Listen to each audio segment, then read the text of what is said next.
అందరికీ మరణాత.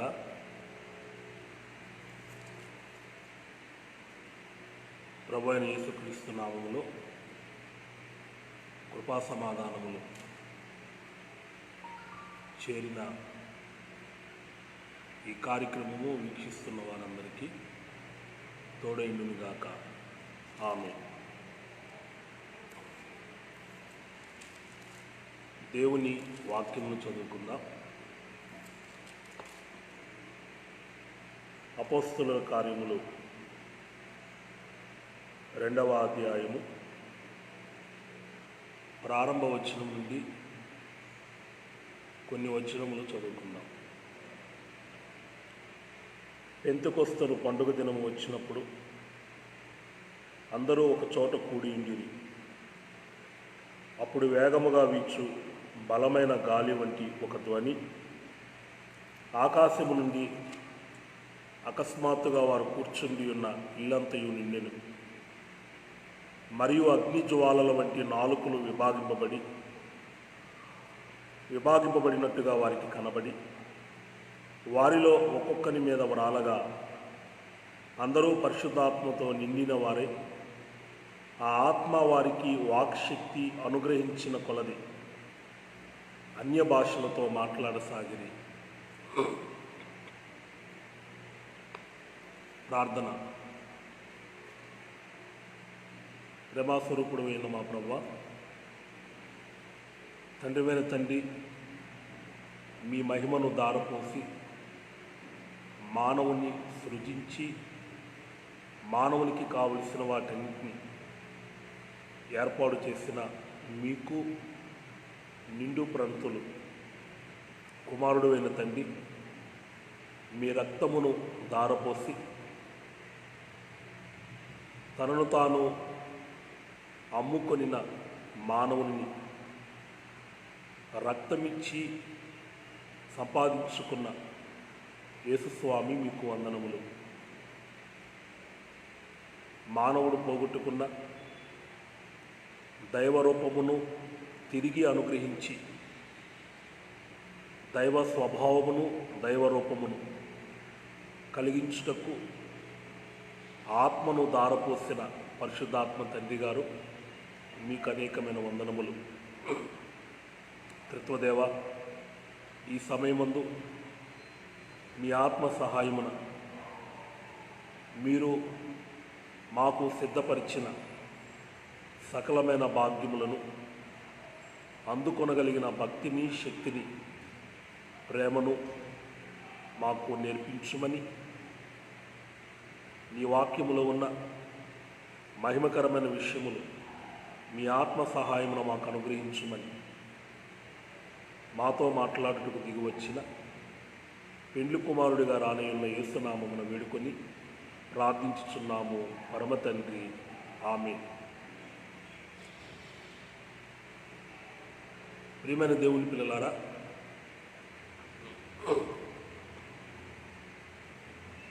యేసుక్రీస్తు వారు చనిపోయి తిరిగి లేచిన తరువాత మహిమవాసిగా 40 దినాలు ఆయన భూమి మీద సంచరించి పరలోకమునకు ఆరోహణమయ్యారు. ఈ సందర్భంలో ఆయన మహిమ రూపంతో సంచరిస్తూ ఉన్నప్పుడు తన శిష్యులైన వారికి కొన్ని ప్రత్యేకమైన మాటలు తెలియచేశారు. మీరు సర్వలోకమునకు వెళ్ళి నా సువార్తను ప్రకటించి అనేకులను శిష్యులుగా చేయండి అని చెప్పిన ప్రభువు మరొక మాటను దానికి జోడించి చెప్పారు. అదేమనగా, పైనుండి శక్తి పొందు వరకు ప్రకటనకు వెళ్ళవద్దని ప్రభువు తెలియచేశారు. అనగా పరిశుద్ధాత్మను పొందకుండా మీరు ప్రకటించడానికి వెళ్ళవద్దు.